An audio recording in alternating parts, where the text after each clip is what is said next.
inti ajarannya ini dijadikan slogan di mana-mana adalah ojo dumeh, eling sama waspada.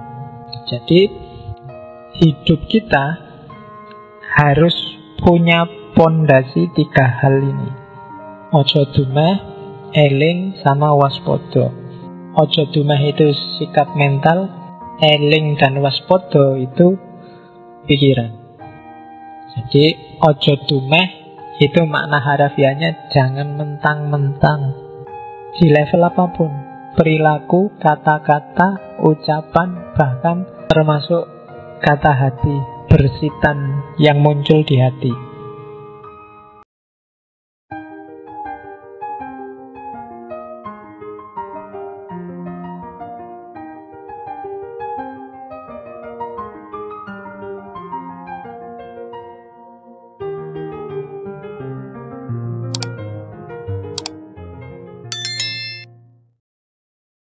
Ada versi lain, seratnya namanya Purwocarito. Purwocarito itu yang nanti dari yang telur tadi ketika menetas kulit kuningnya jadi manik moyo, putihnya jadi semar ismoyo, dan kulitnya jadi togok tejo mantri.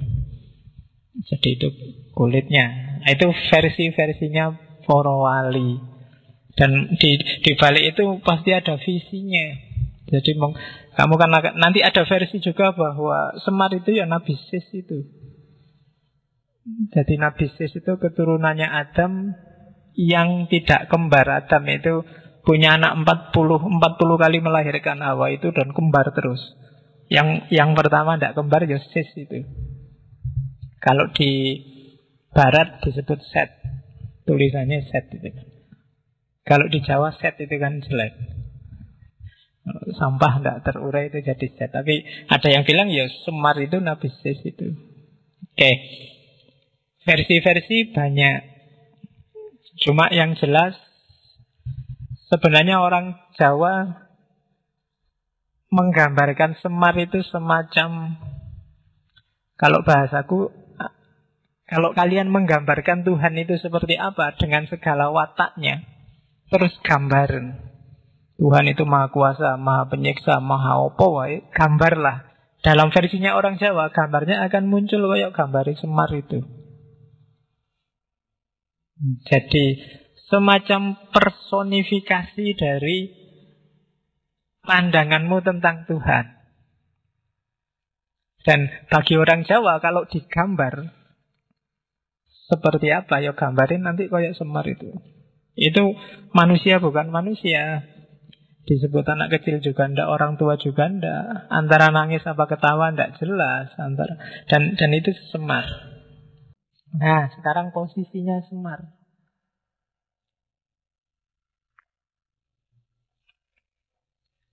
Yang pertama, Semar, yo dari semua orang tadi kan jelas paling tidak dia punya 2 posisi. Dia dewa yang kamanungsan. Jadi dewa yang memanusia. Jangan salah, orang Jawa lebih suka dewa yang memanusia daripada manusia yang mendewakan diri. Itu sebabnya orang Jawa lebih suka Siwa daripada Wisnu. Kemarin cerita Krishna. Krishna itu kan Wisnu. Krishna itu kan manusia yang mendewa. Aslinya manusia, anaknya manusia biasa yang mendewa jadi dewa. Beda sama Siwa. Kalau Siwa ya dewa, turun ke bumi dia sebagai dewa. Kalau di wayang Siwa itu kan jadi Betara Guru itu.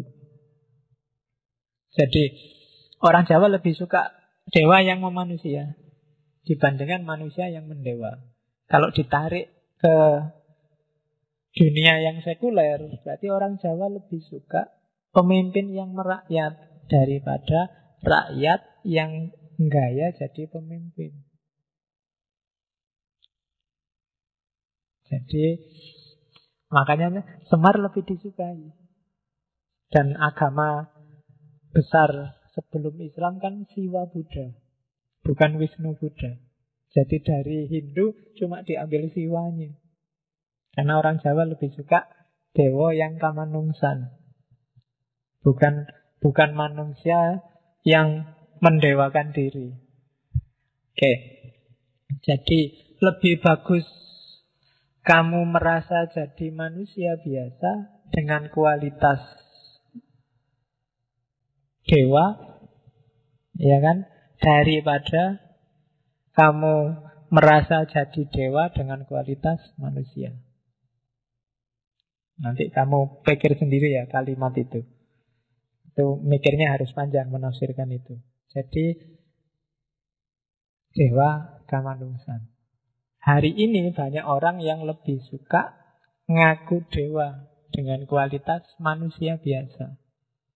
Ngaku dewa itu ngaku jadi orang soleh, ngaku jadi orang pinter, ngaku jadi ustadz, ngaku jadi, kan banyak yang ngaku. Jadi jangan panik dengan orang yang ngaku-ngaku jadi dewa.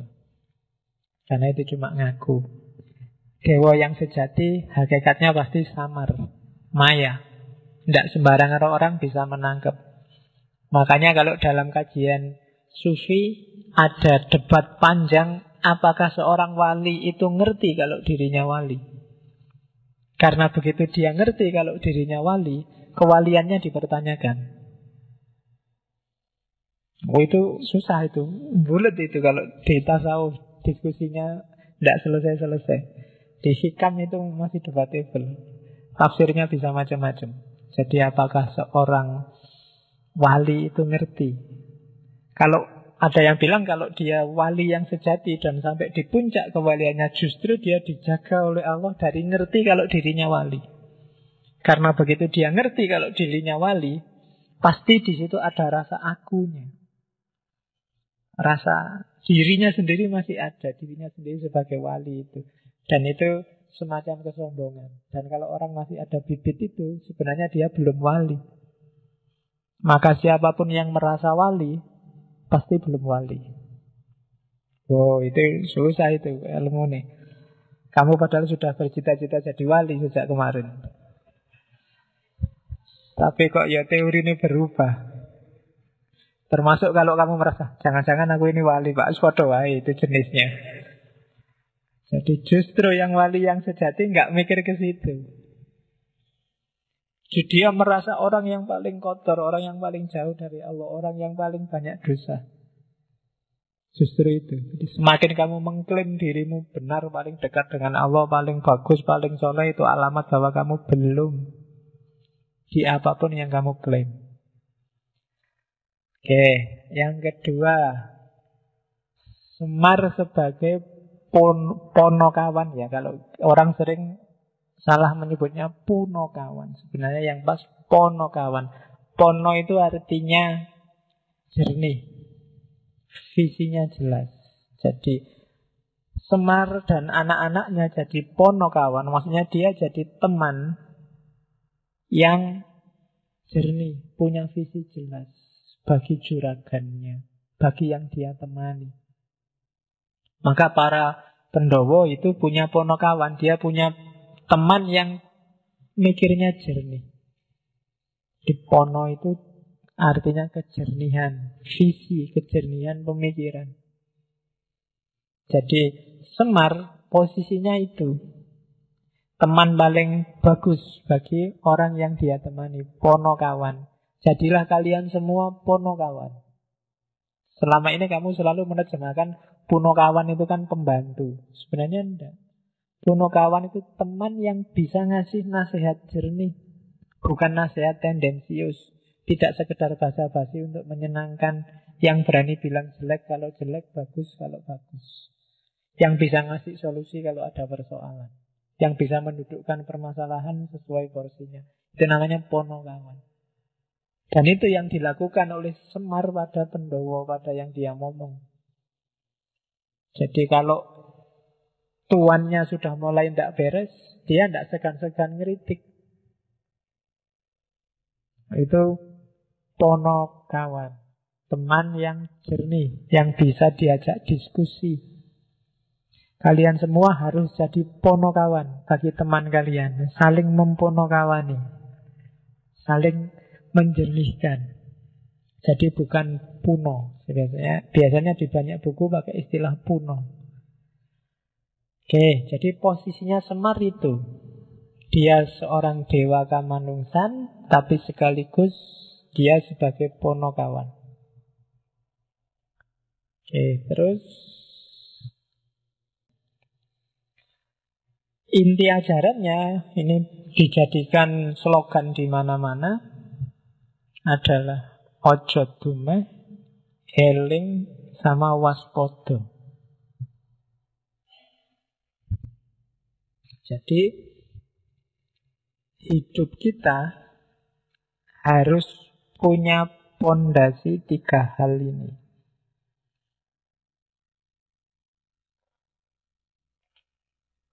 Ojo dumeh, eling, sama waspada. Ojo dumeh itu sikap mental, eling dan waspada itu pikiran. Jadi ojo dumeh itu makna harafiahnya jangan mentang-mentang. Di level apapun, perilaku, kata-kata, ucapan, bahkan termasuk kata hati, bersitan yang muncul di hati. Jangan mentang-mentang, ojo dumeh. Mentang-mentang cakep, terus gonta-ganti pacar. Nah, itu ojo dumeh. Mentang-mentang pinter, terus minteri kancane. Itu ojo dumeh. Mentang-mentang, banyak kan kamu mentang. Bahkan kadang-kadang kan kamu jelek aja mentang-mentang. Ya kan, mentang-mentang jelek kayaknya kan. Gitu ada kan. Oke, mentang-mentang jomblo. Kan ada. Banyak loh kamu mentang-mentang itu. Kamu bisa nyari contoh sendiri sebanyak mungkin. Oke kan, kadang-kadang miskin aja kan mentang-mentang. Saya miskin loh, saya ini termasuk golongan orang yang tertindas loh. Saya ini mentang-mentang gitu, mentang-mentang miskin. Hati-hati, ojo dumeh. Jadi yang bisa mentang-mentang itu nggak cuma yang kaya. Jadi begitu kamu larut oleh kondisimu saat ini dan kamu jadikan dia modus untuk kepentinganmu yang sementara, itu biasanya sudah dumeh. Ojo dumeh. Mentang-mentang ndak lulus kuliah terus, itu kan mentang-mentang. Ya kamu teruskan sendiri. Mentang-mentang jomblo kalau malam minggu terus ngapain? Ya wis, kamu rumuskan sendiri. Pokoknya aja mentang-mentang. Termasuk laki-laki dan perempuan. Kadang-kadang jangan salah, perempuan mentang-mentang juga ada. Mentang-mentang perempuan apa-apa pengen didahulukan. Kan ada ladies first kan gitu. Meskipun ngantrinya telat, kan ladies first, minta pertama. Itu termasuk cowok juga begitu. Mentang-mentang cowok, banyak sekali contohnya.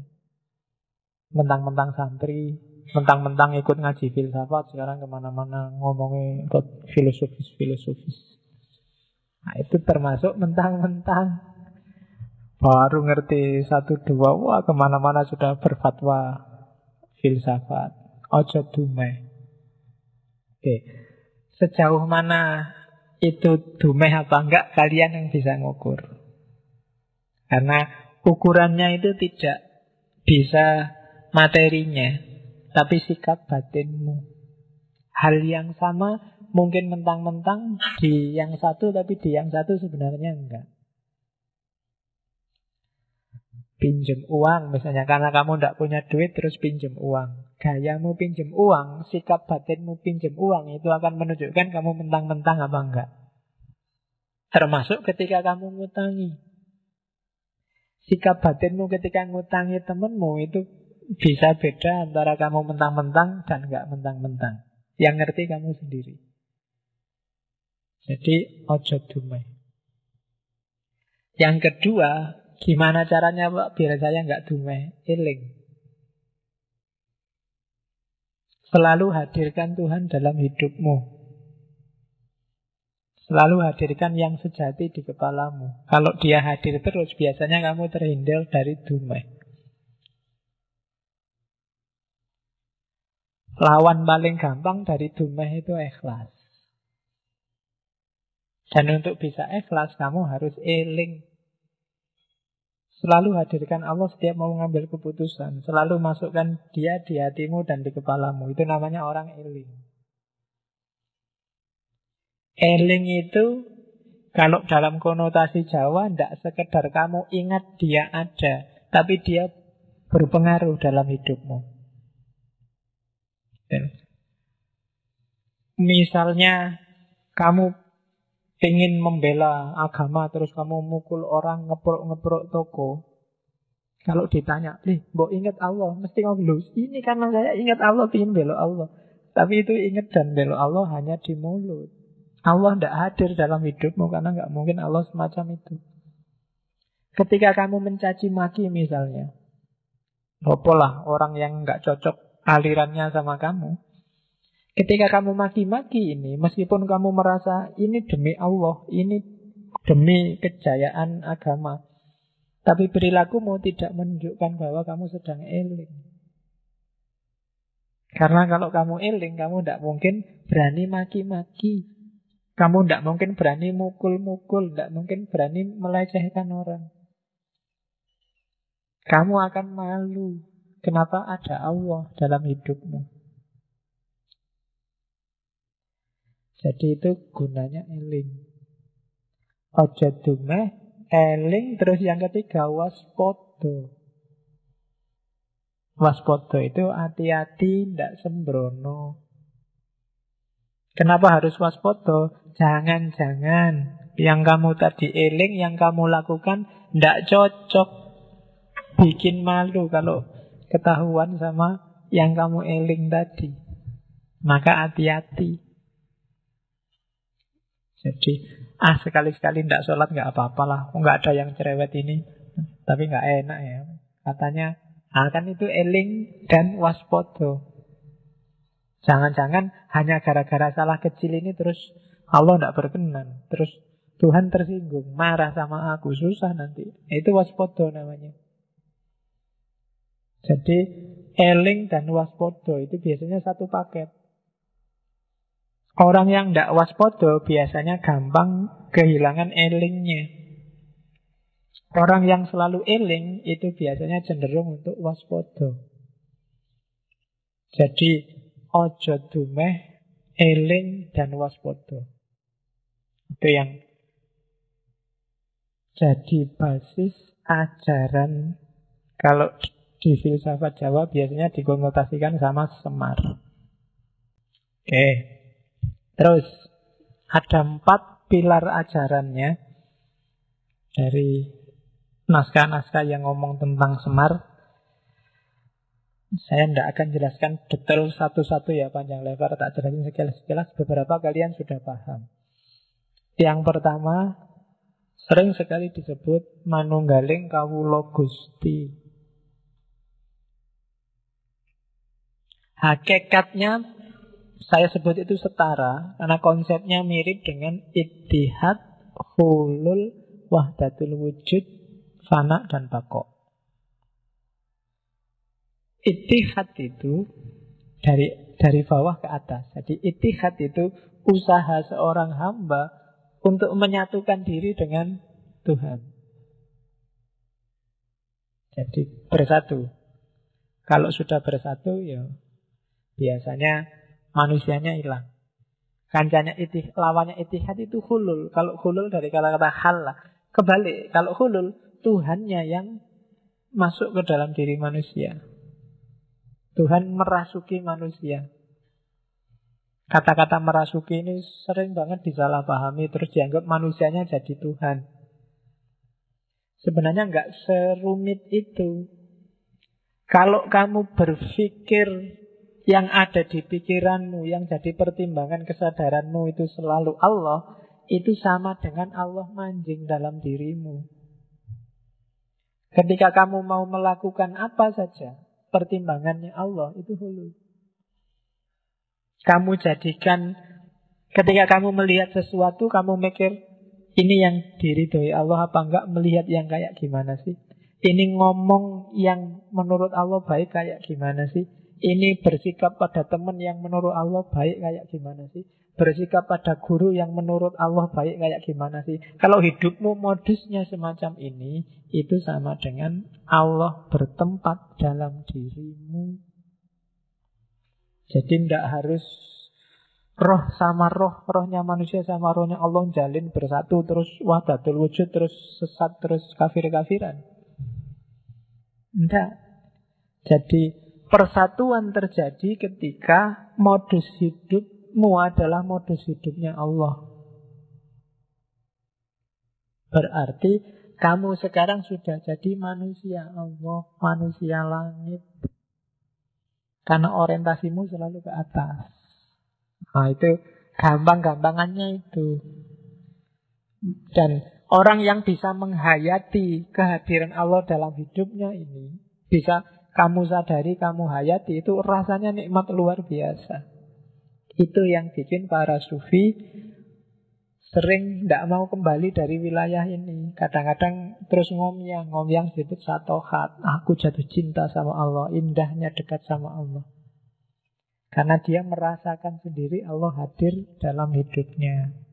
Oke, yang semacam itu namanya manunggaling kawula Gusti. Kita ini hamba. Manunggal dengan Tuhan kita berarti apa? Lenyapkan kepentinganmu, yang kamu bunyikan kepentingan majikanmu. Buruh itu kan, kalau mungkin kamu, pokoknya analoginya juragan sama buruh. Yang ada di pikirannya buruh, itu kan selalu kepentingannya juragan. Kalau buruh itu, masa apa ya enaknya hari ini? Itu kan tidak mikir kesenanganku apa, tapi kesenangannya juraganku. Juraganku sukanya aku bersihin kamar jam berapa. Juraganku sukanya menoto kasure kayak gimana. Juraganku sukanya dan seterusnya. Yang ada di pikirannya hanya kepentingan majikannya. Kondisi semacam ini disebut manunggaling kawula Gusti. Jadi modenya semacam itu. Ya kalau itu kepemimpinan berarti jangan khawatir. Kalau kamu abdikan hidupmu pada Allah, sebaliknya Allah nanti yang memperhatikan hidupmu. Kamu nggak usah khawatir nanti saya makan apa, jangan-jangan kakean sholat nanti saya ndak sempat kawin, Pak. Kakean poso nanti saya ndak sempat kerja, Pak. Kalau kamu abdikan hidupmu untuk Allah, jangan khawatir, Allah yang ngopeni hidupmu. Dan level ini jalan sedalam penghayatanmu. Kalau kamu ragu-ragu, misalnya kamu hanya yakin mode ini 10%, ya Allah akan main di hidupmu 10%. Kalau kamu yakin mode ini 20%, ya mainnya Allah dalam hidupmu 20%. Kalau kamu memperhatikan kepentingannya Allah 20%, Allah memperhatikan kepentinganmu 20%. Manunggalnya semacam itu. Kalau kamu bisa 100% lebur, maka kamu jadi manusia langit, manusia Allah. Itu manunggaling kawula Gusti. Oke, itu kalau di kitab-kitab biasanya jelimet. Sebenarnya maknanya simpel. Pakai analogi tadi, juragan sama pembantu. Terus pilar yang kedua. Jadi ajaran yang pertama ngajarin kita bahwa persembahkan hidupmu secara total hanya untuk Allah. Manunggalkan hidupmu dengan Allah. Itu manunggaling kawula Gusti. Inna sholati wa nusuki wa mahyaya wa mamati lillahi rabbil alamin. Persembahkan hidupmu, ibadahmu, hidup matimu hanya untuk Allah. Oke, yang kedua, jadi hiduplah dengan kesadaran manunggaling kawula Gusti. Kesadaran bahwa semua makom hidupmu itu adalah ibadah karena kamu sedang manunggal dengan Tuhan. Bahkan ada cerita Semar itu 100% hidupnya adalah sembahyang. Itu manifestasi dari inna sholati tadi. Jadi sembahyang sholat itu tidak cuma di masjid kayak gini. Ketika kamu naik motor, ketika kamu belajar, ketika kamu sekolah, ketika kamu di kamar mandi, itu sebenarnya manifestasi persembahkan semua itu hanya untuk Allah. Kalau di fikih, semua aktivitas kita harus ibadah. Berarti dipersembahkan untuk Allah. Berarti modusnya adalah kamu carilah Allah ridho yang kayak gimana. Sehingga di situ terus positioningnya kamu harus cari ilmu biar ngerti mana yang diridhoi Allah, mana yang tidak. Putar-putarannya nanti di situ. Yang kedua, sadarilah sangkan paraning dumadi. Hakikat hidup ini dari mana dan mau kemana. Itu namanya sangkan paraning dumadi. Keberadaan manusia di dunia ini. Dunia ini namanya alam madya. Sebelum kita hidup sekarang ada alam purwa. Hidup yang akan datang namanya alam wusono. Jadi roh kita itu sebenarnya menempuh perjalanan yang sangat panjang. Hari ini kita ada di level perjalanan fase tengah-tengah. Karena sebelumnya ada, sesudah nanti ada. Maka di Jawa dikenal urip iku koyok wong mampir ngombe. Sekedar mampir sebentar terus melanjutkan perjalanan lagi. Jadi kayak kalian pulang kampung di tengah jalan mampir di warung. Nah itulah dunia. Jadi berarti dunia ini bukan asalmu juga bukan tujuanmu. Jangan sampai kamu menjadikan dunia saat ini sebagai tujuan. Karena begitu kamu jadikan tujuan, kamu sedang keluar dari jalur sangkan paraning dumadi. Innalillahi wa inna ilaihi roji'un. Itu kan dari Allah dan untuk Allah. Kita akan kembali ke sana. Jadi modelnya melingkar. Itu yang disebut sangkan paraning dumadi. Kita dari Allah dan akan kembali ke Allah. Jangan sampai kita nyeleweng. Kita ngambil jalur yang nanti tidak nyampe ke sana. Jadi perjalanan kita menuju ke sana. Hanya mampir ngombe, minum sebentar terus melanjutkan perjalanan lagi. Maka jangan terlalu diambil hati dunia ini. Katanya orang-orang kejawen, ya dunia biarkan jalan apa adanya, ambil secukupnya untuk bekalmu. Karena perjalanan masih jauh.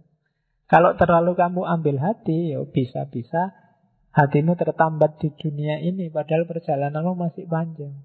Ketika hatimu tertambat oleh dunia, kalau bahasanya filsafat Islam, nafasmu tidak bisa mutmainnah.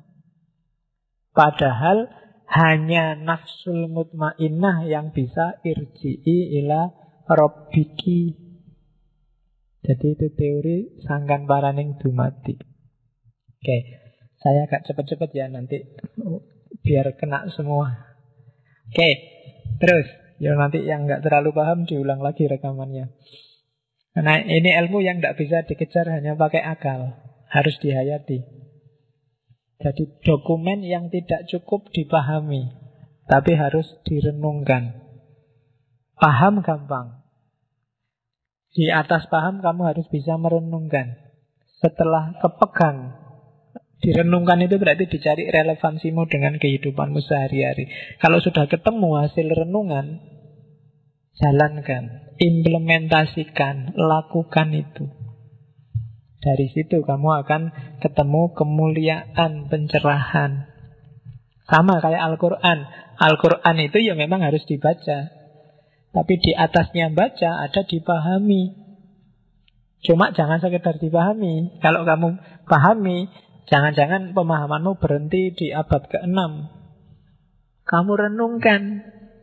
Direnungkan itu cari relevansinya sama hidupmu. Kalau sudah ketemu itu, berarti kamu sudah bisa ngambil petunjuk dari Al-Quran. Implementasikan. Sama kayak sastra-sastra Jawa. Ilmu kayak gini kan kalau di Jawa sering disebut sastra cetha. Atau sastra cetha itu sastra yang tidak ada tulisannya. Kamu membacanya harus lewat realitas kehidupan sehari-hari. Sering disebut sastra Jendra Hayuningrat. Kalau zaman dulu anak-anak muda kayak kalian dianggap tidak mungkin bisa paham sastra jendro. Paham bisa, tapi menghayati tidak akan bisa. Paham itu berarti ngerti karepe, tapi ngelakoni nggak mungkin bisa, karena di Jawa ilmu itu kelakoni kanthi laku. Maka tantangannya adalah patahkan mitos bahwa hanya orang-orang tua yang ngerti sastra jendro. Kalian yang muda sebenarnya ya bisa. Asal mau ini yang abot. Godaannya oke.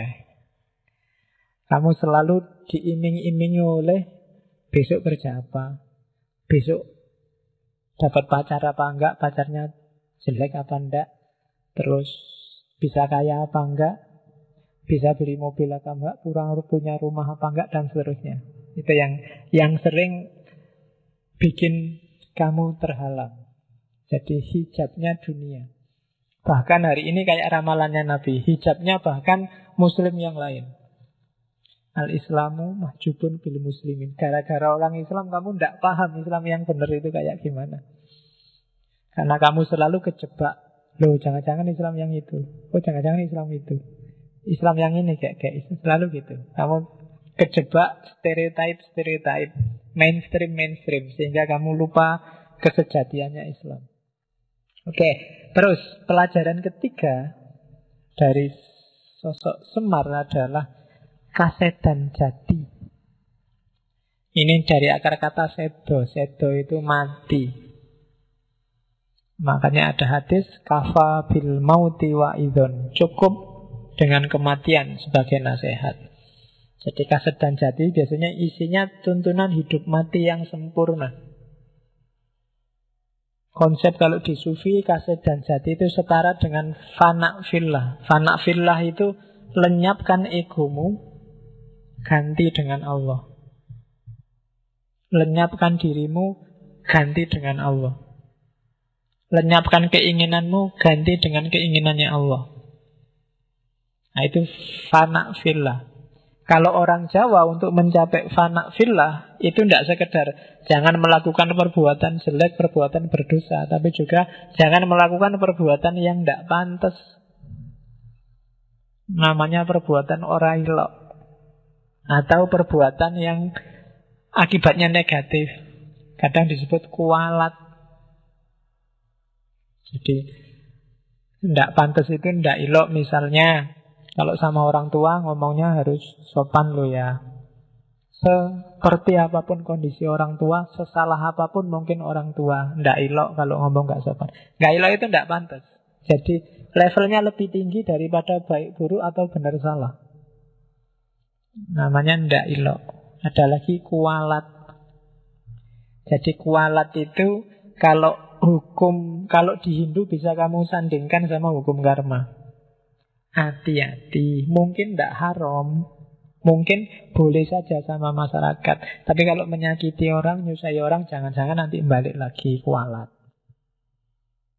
Mungkin benar kamu menyesatkan, mengkafirkan dia. Cuma kalau dia hatinya sakit, dan sakit hatinya itu berdampak negatif, balik pada kamu yang menyakiti. Karena dosanya orang tersakiti kan makbul, jangan-jangan kamu kualat. Itu semesta kosmologisnya Jawa kenal terminologi ora ilok sama kualat. Jangan kaya meskipun segitu ya jangan segitunya lah. Ngono ya ngono ning ya aja ngono. Islam ya Islam ning ya jangan segitunya. Nah itu kenapa khawatir kualat. Kualat itu jangan-jangan balik ke dirimu sendiri. Yang ngeritik jangan sampai segitunya lah. Jangan-jangan kamu nanti kena masalah yang sama. Itu namanya kualat kalau di Jawa. Dan ini agak susah dicari bahasa Indonesianya kualat itu apa, agak susah. Kualat itu tidak ono. Ora ilok juga tidak ada. Tidak pantas sebenarnya itu agak serampangan. Tidak ilok itu tidak selalu pas dengan tidak pantas, tapi tidak ilok. Di luar Jawa saya nggak tahu ada apa enggak. Tidak ilok sama kualat. Kalau kualat mungkin sudah di bahasa Indonesia kan. Tapi sebenarnya konsepnya mungkin agak jejer sama kalau di Hindu ada karma. Buah perbuatan. Oke, Yang keempat, ada pelajaran. Itu nulisnya pelajaran, maksudnya pilar ajaran ya. Mocornya aja disambung. Tadi pelajaran. Itu maksudnya pilar ajaran. Kalau di Indonesia terus jadi pelajaran. Cuma kalau kamu salah moco jadi pel. Terus yang keempat, memayu hayuning bawono. Istilah yang paling sering kamu dengar hari-hari ini dari Sultan Hamengkubuwono. Buwono apa bawono kan gitu, terus kamu gegeran.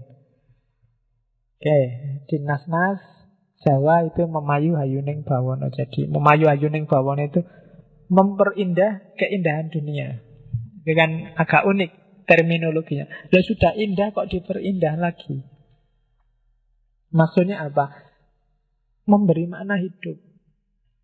Hidup ini sudah bermakna, sudah indah. Berilah makna yang indah. Caranya gimana? Memayu itu, bawono itu maksudnya dunia sekarang ya, jagat rame kalau bahasanya orang Jawa. Jadi memayu itu apa? Tanamkan kebaikan. Nanti dia akan tumbuh kebaikan juga. Ini logikanya petani. Kalau kamu nanam yang baik, hasilnya juga baik. Dunia ini sudah cantik. Tapi kalau kamu tidak cantik, kecantikannya akan rusak. Maka percantiklah dunia yang sudah cantik ini. Caranya apa? Berbuatlah baik. Kalau kamu berbuat baik, dunia ini akan semakin cantik. Karena buah perbuatan baikmu adalah kebaikan juga. Itu makna aktifnya. Makna pasifnya apa? Kekanglah egomu, kekanglah hawa nafsumu. Kontrollah dia biar tidak ngerusak dunia. Karena yang ngerusak dunia itu biasanya ya nafsu, hasrat, ambisi. Jadi memayu hayuning bawono, tanamkan kebaikan, kontrollah nafsu. Jalannya gimana? Ikro, bacalah realitas. Kalau di Jawa, membaca realitas itu lahir terminologi namanya ilmu titen. Alam semesta ini ada hukumnya. Untuk kita ngerti yang baik mana, yang buruk mana, titeni. Ilmu titen itu ilmu ingat-ingat. Bacalah sunatullah. Sunatullah ini nggak berubah, maka ingat-ingatlah. Kalau kamu malas, ya nanti tidak sukses. Kamu akan bodoh. Kalau kamu tekun, rajin, kamu akan pinter. Ini ilmu titen. Titeni aja, diingat-ingat. Rumusnya tidak akan berubah kok. Itu yang kalau di Jawa namanya ilmu titen. Kalau musim kayak gini, nanti hawanya kayak gini, itu di Jawa lengkap. Di Jawa itu ada wuku, ada mongso, ada dino, ada weton, macam-macam. Itu jenis ilmu titen. Bisa merumuskan karakter orang, bahkan dari model wajah, dari bentuk tubuh, dari andeng-andeng, dari kalau orang Jawa ada, kalau andeng-andengnya di mana biasanya cirinya orang sekian. Kalau perempuan itu model rambutnya kayak gimana, cirinya sekian, model itu ilmu titen. Bahasa luasnya sunnatullah. Jadi caramu untuk berbuat baik dalam rangka memayu hayuning bawono apa? Baca sunnatullah. Itu yang disebut ilmu titen, ilmu petung, memperhitungkan dan niteni. Hidup ini ada rumusnya. Jangan ngawur. Oke, ya niteni ini kan nanti kalau di barat melahirkan sains. Ilmu pengetahuan sains yang luar biasa. Jadi modusnya orang barat itu kan gara-gara ilmu titen.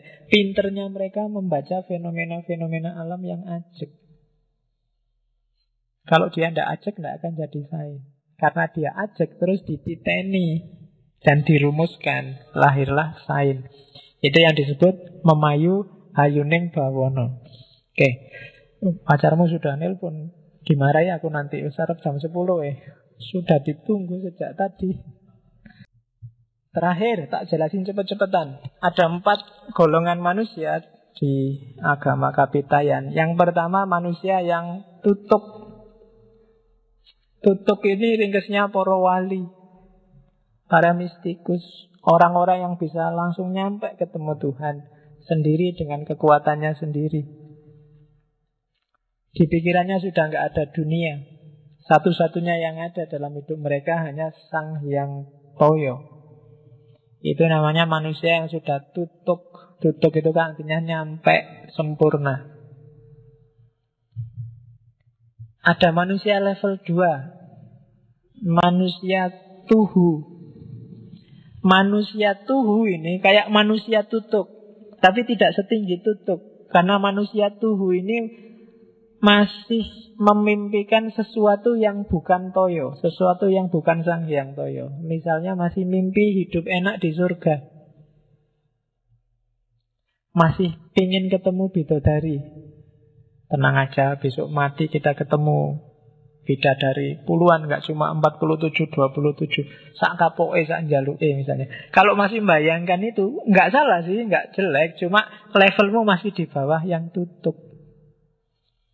Jadi masih ada surga yang menghalangimu dari Sang Hyang Toyo. Itu level tuhu. Ada level ketiga, lebih rendah sebenarnya dari tuhu, tapi ya masih bagus, namanya level tunggo. Jadi level tunggo ini tidak sekedar nyari surga, surga kan di sana. Ini orang yang juga nyari kemuliaan duniawi, memanfaatkan tuahnya dan tulahnya untuk kepentingannya sendiri di dunia. Apakah kepentingan status sosial, kepentingan dihormati masyarakat, kepentingan itu berarti orang level ketiga. Namanya tunggo. Tunggo itu artinya tinggi, mulia. Orang ini di dunia biasanya dimuliakan, tapi di level spiritual dia sebenarnya level ketiga. Tidak sekedar pingin surga, dia juga pingin dunia. Meskipun pingin dunia dengan jalan agama. Itu level tunggal. Level paling rendah manusia tugul. Apa ono tune pokoknya. Kalau tugul ini awam. Karakternya tugul itu adalah tutut. Tutut itu orang yang cuma ikut. Bisanya dia taklid. Orang ini tidak terlalu ribut dengan Sang Hyang Toyo apa-apa. Yang penting dia nyari kebutuhannya di dunia. Jadi orang ini nggak bisa, kalau menyembah Tuhan dia butuh perantara. Akalnya nggak nyampe. Jadi dia butuh tu yang lain. Biasanya tunya untuk menggambarkan materi di naskahnya disebut waktu. Dia butuh waktu. Sehingga di kuil-kuil kadang ada kuilnya dewa siapa, terus ada patungnya. Itu sebenarnya untuk makom-makom tugul. Karena dia tidak bisa kalau nggak ada gambarnya. Kalau nggak ada perantaranya, akalnya nggak nyampe. Nah itu manusia level keempat. Kalau kalian juga begitu, wah kalau saya membayangkan Mekah, bayangkan Ka'bah, hatiku tersentuh. Berarti kamu masih butuh waktu. Jadi kamu tidak bisa ketemu langsung sama Allah. Masih banyak butuh media, masih banyak butuh waktu, masih banyak butuh yang duniawi. Dan orang tugul ini biasanya yang jadi kepentingannya adalah kepentingan dunia semata-mata. Jadi keinginan mereka, kebutuhan mereka, hasrat mereka itu aja yang dianukan. Itu biasanya manusia. Kalau di kita namanya awam. Tidak bisa dijelaskan macam-macam. Kalau mau dakwah ke level tugul ya harus untuk yang kebutuhan praktis. Sholatlah duha, nanti rezekimu lancar. Sholatlah tahajud, nanti kamu butuh apa aja mesti terpenuhi. Puasalah Senin Kemis, nanti dosamu setahun diampuni. Kayak gini-gini seneng orang makom tugul. Jadi cara berhadapan dengan Tuhan itu modelnya kayak dagang, negosiasi. Aku dapat apa? Kalau aku capek-capek sholat malam, terus aku dapat apa? Kalau aku capek-capek puasa Senin Kemis, imbalannya apa? Manfaatnya apa? Fadilahnya apa? Itu berarti makommu masih makom tugul. Ya, iya. Bukan tukul loh ya. Apalagi bahasa Inggris, tukul itu berarti 2 gol itu. Oke. Ya. Saya sebenarnya masih banyak ajaran-ajarannya Semar via agama Kapitayan. Next time entah time-nya kapan, mungkin kita bisa ngobrol lagi tentang Semar dan Jawa. Saya kira itu ya untuk malam ini. Oke, mungkin sudah agak lama kita ngomong di dunia timur, dunia langit. Mulai minggu depan kita akan ngomong dunia bumi. Minggu depan sudah mulai Februari, jadi 1 bulan ke depan kita ke barat. Seperti saya bilang minggu lalu. Temanya adalah, kemarin saya ngomong ideologi. Karena saya lihat banyak yang istilah-istilah yang tiap hari kita omongkan tapi kamu tidak paham. Karpe opo. Yang pertama, liberalisme. Kan kamu sering alergi dengan liberalisme itu kan, sipilis itu kan apa yang diharam-haramkan itu. Coba kita cek apa sih sebenarnya liberalisme itu. Termasuk ada teologi namanya teologi liberal, termasuk di Islam. Selanjutnya kita akan ngomong sosialisme dengan segala variannya. Itu yang akrab di telinga kamu tiap hari, tapi kadang kamu susah membedakan apa bedanya sosialisme sama komunisme sama yang bau-bau sosialis yang lain. Terus kapitalisme. Kamu tiap hari teriak-teriak anti kapitalisme. Jangan-jangan kamu ngerti bener apa enggak kapitalisme itu. Terus yang terakhir sekularisme. Apa itu sekuler? Kamu paling nggak seneng dituduh sekuler. Apa yo sekuler itu pasti jelek? Apa yo liberal itu pasti jelek? Kapitalis itu pasti jelek? Dan sosialis, komunis itu pasti jelek? Ya jawabannya sih pasti tidak kalau ada kata-kata pastinya. Cuma mana yang bisa kita ambil hikmah dari liberalisme, sekularisme, kapitalisme, dan sosialisme. Jadi setelah Januari kita ngomong tentang langit, minggu depan kita ngomong, bulan depan kita ngomong ideologi 4 kali. Setelah itu apa ya? Tidak tahu. Pokoknya kita jalan aja, nyampe-nyampenya, menikmati dunia hikmah. Oke, terus sikap mentalnya apa yang utama? Itu ada 3. Tadah, peradah, dan yang ketiga ora wegah. Tadah itu sikap mental yang dikasih apa aja aja ndak apa-apa, ndak komplain, ndak mengeluh, selalu bersyukur. Itu namanya tadah. Jadi kalau di agama mungkin semacam qanaah. Itu tadah. Dikasih apa aja ya. Dapat sedikit alhamdulillah, dapat banyak alhamdulillah. Alhamdulillah Pak, saya malam ini ngaji tidak ngerti apa-apa belas. Itu alhamdulillah tidak apa-apa. Itu namanya tadah. Berarti Allah belum mengizinkan saya ngerti sesuatu. Mungkin memang belum waktunya. Alhamdulillah, itu tadah. Alhamdulillah Pak, saya sudah lulus 3 tahun yang lalu. Cuma pacar belum dapat-dapat. Tidak apa-apa, tadah. Mungkin Allah belum mengizinkan aku dapat pacar. Mungkin dengan jomblo aku bisa lebih dekat sama Allah. Wow. Ya apa-apa lo kan bisa digiring ke sana. Itu tadah. Terima kasih ya Allah, kamu tidak ngasih aku kesempatan untuk banyak dosa dengan jomblo misalnya. Lo itu tadah namanya. Jadi tidak ada yang tidak bisa disyukuri. Bagi orang yang punya sikap mental tadah. Dapat alhamdulillah dapat berarti aku harus belajar lagi. Memang aslinya aku belum ngerti apa-apa sih, kalau dikasih A malah keliru. Harusnya memang biar tak sampai aku ngerti terus dapat A. Itu namanya tadah. Kamu bisa nyari momen apapun yang paling sedih, paling tidak enak.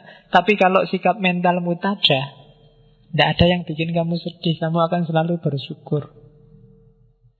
Alhamdulillah dikasih sakit, berarti oleh Allah disuruh istirahat.